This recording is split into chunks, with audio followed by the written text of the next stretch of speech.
And we're back with our politics lead today. As a key witness testifies in the House impeachment inquiry, President Trump is lashing out, comparing how he's being treated in the investigation to a, quote, lynching. Democratic presidential candidate Bernie Sanders tweeting, quote, "No, Mr. Trump, lynching was a campaign of racial terror by white supremacists who murdered thousands of African-American men, women, and children. If you are nervous about an impeachment process, then you should not have violated the Constitution," unquote. As CNN's Caitlin Collins reports for us now, while the condemnation from Democrats was swift, many Republicans are publicly backing the president's term lynching. President Trump has derided Democrats' impeachment probe as a witch hunt and a fraud. But today he drew swift condemnation after he went even further and likened it to a lynching. Trump tweeting that the impeachment inquiry is without due process or fairness or any legal rights, as he urged Republicans to remember this in the future. But critics said he should remember the past. Democrats immediately rebuked the president for evoking the racist history of barbaric white mob murders of black people. He knew exactly what he was saying. He knew exactly how it would come across. Why would you use the term lynching? Why would you say that? Members of Trump's own party distanced themselves from his words, including Senate Majority Leader Mitch McConnell. Given the history in our country, I would not compare this to a lynching. That was an unfortunate choice of words. Tim Scott, the only African-American Republican senator, had this to say.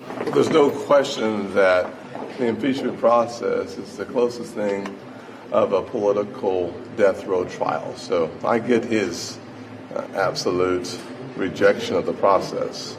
I wouldn't use the word lynching. The president did find a vocal defender in Lindsey Graham, the other senator from South Carolina who endorsed his choice of words. So, yeah, this is a lynching in every sense. This is un-American. At the White House, aides insisted Trump wasn't comparing himself to one of the darkest moments in American history. He is receiving zero due process from Democrats on the Hill.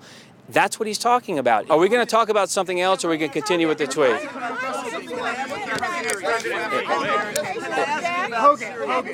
Ask me about Syria, please. The president's tweet coming as pressure on the White House over the probe is intensifying. Hogan, is this intended as a distraction? A steady stream of current and former officials have continued to testify under oath on Capitol Hill, despite a White House vow not to cooperate. Today, a new CNN poll revealed that 50% of Americans now support impeaching and removing the president from office, though his approval rating remained steady at 41%.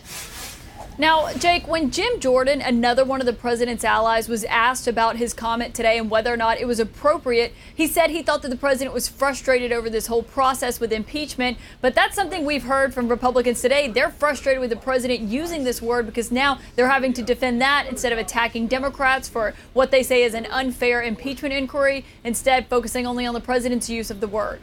All right, Caitlin Collins at the White House for us. Thank you so much. Joining me now is Democratic Senator Mazie Hirono of Hawaii, who's a member of the Senate Judiciary Committee. Senator Hirono, what's your reaction to the testimony from Bill Taylor?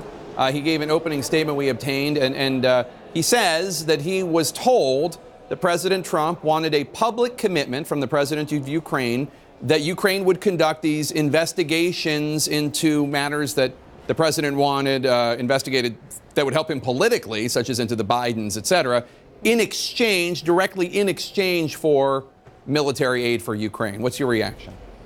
Apparently, Mr. Taylor took really accurate and extensive notes, and his testimony, from what I've read as to the context of the content of his testimony, is that he corroborated and provided context of what the president meant when he said to the Ukraine president, "I like a favor, though."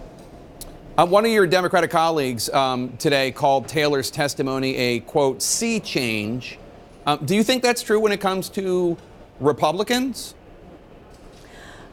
I'm not exactly holding my breath because they're still busy trying to defend the president's actions, and so I do think, though, that this testimony is further corroboration that the president asked a foreign government to get dirt on a political opponent for his political and personal gain. Congressman Jerry Connolly, a Democrat of Virginia, said it's more urgent now that Trump's former national security advisor John Bolton testifies. But the White House has made it clear that they're not cooperating with the investigation. The people who have testified have done so because they were subpoenaed. One of your colleagues, Congressman John Garamendi of Maryland, I believe, suggested that if witnesses won't cooperate, the sergeant of arms may need to take them off and haul them to the Capitol jail. Is that a serious option that Democrats are talking about? I don't know if that's a serious option, but the fact is that the White House and the president is stonewalling every effort on the part of the House to subpoena or to have witnesses testify. So that's stonewalling. That's what we should be focusing on. And I think that the House would consider adding that kind of behavior to their articles of impeachment. I want to ask you also about the news that CNN broke at the top of 3 o'clock Eastern. That the anonymous senior administration official from the from the Trump administration who wrote that New York Times op-ed in September 2018, that individual is now writing a book. It's called A Warning, and it basically it's still anonymous, but it makes a case against re-electing President Trump. How do you feel about senior administration officials or former senior administration officials doing this kind of thing anonymously? Well, I wish that they didn't feel as though they have to do these things anonymously, but regardless, they are privy to how this president behaves and the kind of priorities that he puts forward. And so it is what it is, and they think that the best way for them to get the points across is anonymously. At some point, I hope that they'll all come forward. There's no question that the president continues to engage in all kinds of behavior that we can totally disagree with from a policy standpoint. And then, of course, I mean, that includes his Muslim ban, that includes his precarious decision to remove our troops from northern Syria. The issue of the potential resurgence of ISIS as a result of that action. That's on the one hand. There are a whole bunch of policy reasons why this president should not get reelected. And then there's the constitutionally mandated impeachment process, which is what the House is engaged in. And by the way, can I just say that when I heard the president use the word lynching with regard to what he's going through, you know, to liken a constitutional inquiry process to mass murder of blacks by murder of blacks by mass mobs in our country is just, I was so appalled that I hardly had any words to say. And for those who are coming forward to defend the president's use of that word, I just want to say to them, do you not know anything about the history of our country and the racism in our country? I'm just appalled. The only person I've heard actually defending the president's use of the term is your colleague, Senator Lindsey Graham. So what would you say? Well, maybe everybody else would just not go there. That would be good. But what would you say to him if he were in front of you right now? Because he has used the term. He said it is a lynching, and he said, quote, "It is a lynching in every sense of the word," unquote. I would hardly have the words to say to Lindsey, you know, how, because he has turned 360 on first criticizing the president when he was running for president himself, and then turning around and being one of the prime defenders of the president. So, you know, Lindsey is, he's going to say what he's going to say. I totally disagree with him, and I am just so saddened and appalled by Lindsey's continuing defense of the president.